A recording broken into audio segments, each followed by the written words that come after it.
रश्मी शुक्ला यांना निवडणूक काळात पदावर ठेवू नये अशी मागणी वारंवार होते आणि निवडणूक आयोग म्हणतो आमच्या अधिकारात नाही.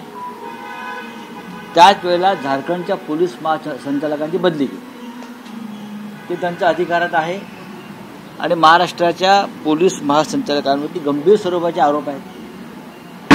त्या निष्पक्ष पद्धतीनं काम करत नाहीत, त्या विरोधकांना त्रास देतात. महाराष्ट्राचं पोलीस दल हे दबावाखाली काम करत आहे आणि त्यांना आदेश द्यायचं काम रश्मी शुक्ला करतायत.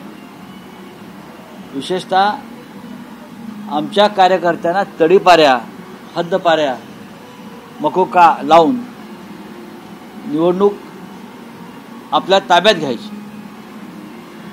आणि याचं सूत्रधार राज्याच्या पोलीस महासंचालक आणि पोलीस दल.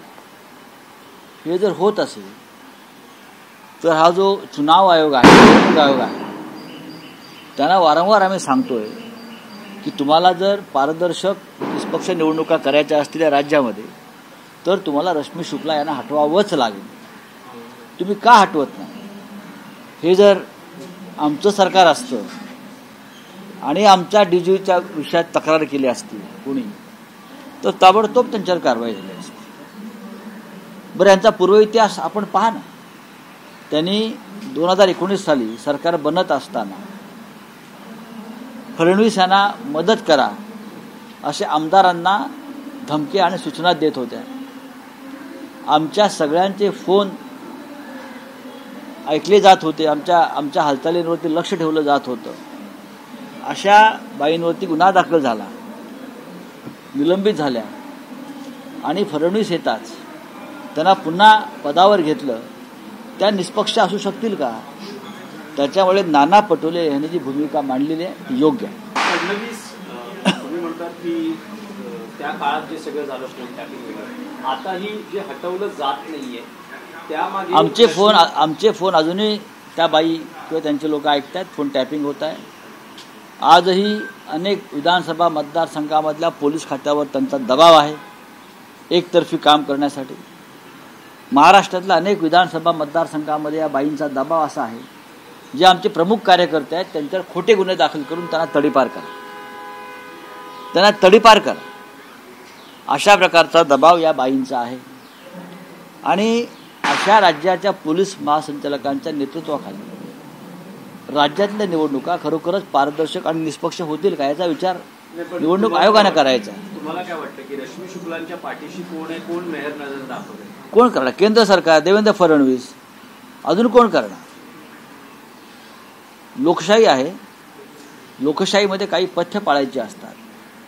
हे जर रश्मी शुक्ला यांना माहीत नसेल तर त्या पदावर बसायला लायक नाहीत. मुळात त्यांची नेमणूकच बेकायदेशीर आहे. राज्याच्या पोलीस महासंचालकपदी त्यांची नेमणूकच बेकायदेशीर आहे. हे एकदा स्वीकारल्यावर त्यांच्याकडून निवडणुकीमध्ये पक्षपाती धोरण राबवलं जाईल. फडणवीसांचा पक्ष जो आहे त्यांच्या बाजूनेच त्या काम करतील आणि भारतीय जनता पक्षाच्या विरोधामध्ये जे काम करतील त्यांना त्या वेगळ्या माध्यमातून त्रास देतील, तडीपाऱ्या करतील, खोटे गुन्हे दाखल करतील. हे कसं काय अशा पद्धतीने निवडणूक कशी होऊ शकेल? राहुल सर, आणखी एक विषय होता की शिवाजी पार्कमध्ये मनसेचा जो दीपोत्सव आहे त्यावर शिवसेना युबीटीनं आक्षेप घेतलेला आहे, निवडणूक आयोगाकडे तक्रार केली. मनसेनेही खूप टीका केली आहे कारण त्यांचा पारंपरिक उत्सव आहे, दरवर्षी ते असा दीपोत्सव साजरा करतात. तर हा रडीचा डाव आहे, आधीच तुम्ही पाठिंबाही जाहीर केला नाही, त्यात आता तक्रारी करताय, अशा स्वरूपाची टीकाही होते. बघा, निवडणूक काळामध्ये आतापर्यंत हा जेव्हा सोहळा असायचा तेव्हा निवडणुका होत नव्हत्या. आता निवडणुका आहेत आणि त्या दीपोत्सवाच्या माध्यमातून जर राजकीय प्रचार होत असेल आणि राजकीय पक्षाने त्याला आक्षेप घेतला असेल तर तो रडीचा डाव नसून त्याच्यावरती त्यांनी खुलासा केला पाहिजे. सरकारनं, निवडणूक आयोगाने खुलासा केला नाही. पण त्यांचंही म्हणणं आहे की जेव्हा शिवसेनेचा दसरा मेळावा होतो तोही त्यांचा पारंपरिक मेळावा आहे, तर अशा वेळेस मेळावा एकच दिवस होतो ना, दीपोत्सव किती दिवस होतो? मुळात त्याला विरोध करण्याचं कारण नाही. मी तुम्हाला परत सांगतो, तुम्ही चुकीच्या पद्धतीनं प्रश्न विचारता. त्याचा तिथे एक पक्ष निवडणूक लढतोय आणि त्या पक्षाचा तो कार्यकर्ता, तिथे भाषणं होत आहेत, तिथे प्रचार केला जातोय आणि आचारसंहितेचा हा भंग होत असेल तर त्याच्यावरती आक्षेप घेणं चुकीचं नाहीये. फडणवीसांनी असं एक मत व्यक्त केलेलं आहे, त्यांचा अति आत्मविश्वास लोकसभेमध्ये त्यांना कारणीभूत ठरलेला.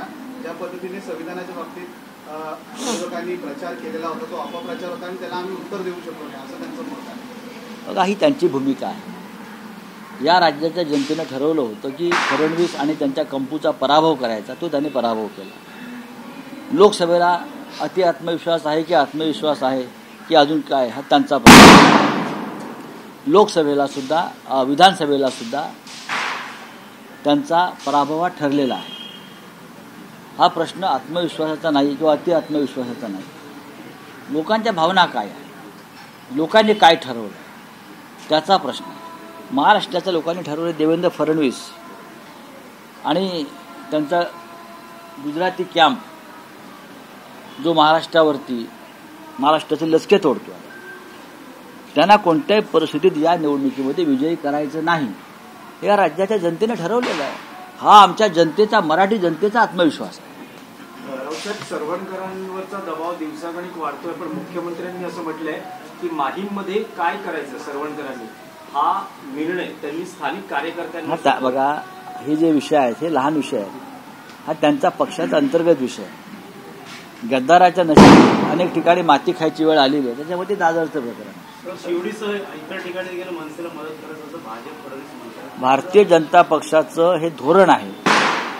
ज्या पक्षाकडून शिवसेनेची मतं कापली जातील त्यांना मदत करायची.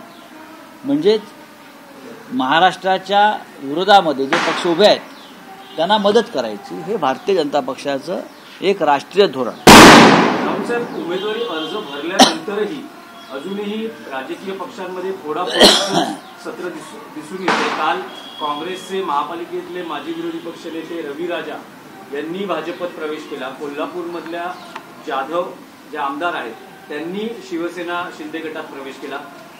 अजून कितपत चालणार आहे आणि जी नाराजी आहे ती अजूनही बघा, हा आयाराम आणि गयाराम यांचा अंतर्गत प्रश्न आहे. त्याच्यावरती मी कसं काय मत व्यक्त करू? कोणाला तरी पक्ष सोडायचा आहे, कोणाला तरी पक्षात घ्यायचं आहे. त्यांनी डील केलं आणि ते आले. मी त्याच्यावरती काय सांग, हे सगळे प्रमुख लोक होते त्या भागातले. निवडणुकीत पैसे भेटत होती, मात्र गेल्या 2 दिवसापासून बोगस आधार कार्ड भेटत आहेत. नागपूरमध्ये एका ठिकाणी 800 आधार कार्ड भेटले, टाकलेले होते. बोगस आधार कार्डाच्या माध्यमातून बोगस मतदान घडवायचं, मतदार यादीत नावं घुसवायची. हा वारंवार मुद्दा आलेला आहे. बोगस आधार कार्डच्या माध्यमातून मतदार यादीमध्ये हजारो बोगस नावं घुसवायची आणि मूळ नावं डिलीट करायची, काढायची. हे भारतीय जनता पक्ष आणि त्यांच्या IT सेलनं जो उपक्रम चालवला आहे तो अत्यंत गंभीर आहे आणि याबाबत तक्रार आम्ही वारंवार केलेली आहे. राऊसाहेब, अलीकडच्या काळात खूप मोठ्या प्रमाणात रोकड मिळालेली आहे. टोल नाके किंवा जे काही तपासणी यंत्रणा आहे तिथे काही ठिकाणी गुजरातहून पासिंग ज्या गाड्या आहेत त्यातही कोट्यवधीची रोकड मिळालेली आहे आणि आता अशी माहिती मिळते की पोलिसांची वाहनं तपासली जाणार आहेत, अशी माहिती मिळते. चांगली गोष्ट आहे, पण मी मागे सांगितलं होतं की आचारसंहिता लागण्याच्या आदल्या रात्रीपर्यंत भारतीय जनता पक्ष, एकनाथ शिंदे, अजित पवार ह्या लोकांनी आपापल्या उमेदवारांकडे त्या रात्रीपर्यंत 15 ते 20 कोटी रुपये पोलीस बंदोबस्तात पोहोचवले आणि त्यांना कोण अडवणार? हेलिकॉप्टरने पैसे जातात. पहा ना तुम्ही काय कारवाई करते. हे जे पकडले जात आहेत 2-5 कोटी, हे किरकोळ आहे. कोट्यवधी रुपये आधी पोचले किंवा पोचणार आहेत.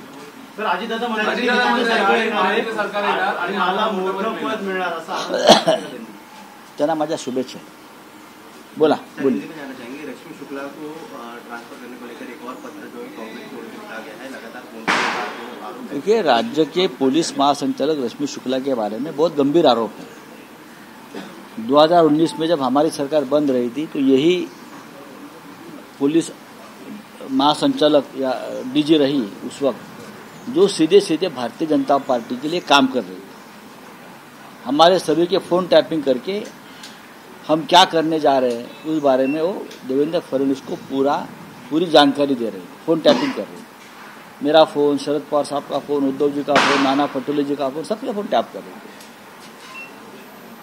ऐसे व्यक्ति आज पुलिस महासंचालक है, क्या आप उनसे निष्पक्ष चुनाव करने की अपेक्षा कर सकते हो? हमने ये कहा कि उनको उसके हाथ में चुनाव नहीं देना चाहिए, तब चुनाव आयोग ने कहा कि हमको अधिकार नहीं है। ऐसे कैसा हो सकता? लेकिन उसी वक्त झारखंड के डीजी को बदल दिया, वो अधिकार में है, लेकिन रश्मि शुक्ला को बदलना आपके अधिकार में नहीं है। ये कौन सा खेल चल रहा है? ये महाराष्ट्र का चुनाव पुलिस दबाव तंत्र के ऊपर चल रहा है और उसके सूत्रधार रश्मि शुक्ला जी है। वर्तमान चुनाव में एक निजी पक्ष को लाभ पहुंचाने के लिए क्या उनका जो ट्रांसफर है वो?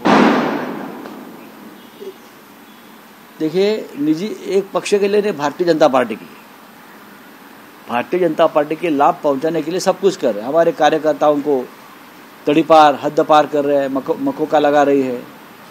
हर विधानसभा क्षेत्र में पुलिस के ऊपर दबाव, हमारे कार्यकर्ता के ऊपर झूठे मुकदमे लगाने का आदेश दिया है। या ऐसे पुलिस महासंचालक से हम क्या उम्मीद कर सकते हैं?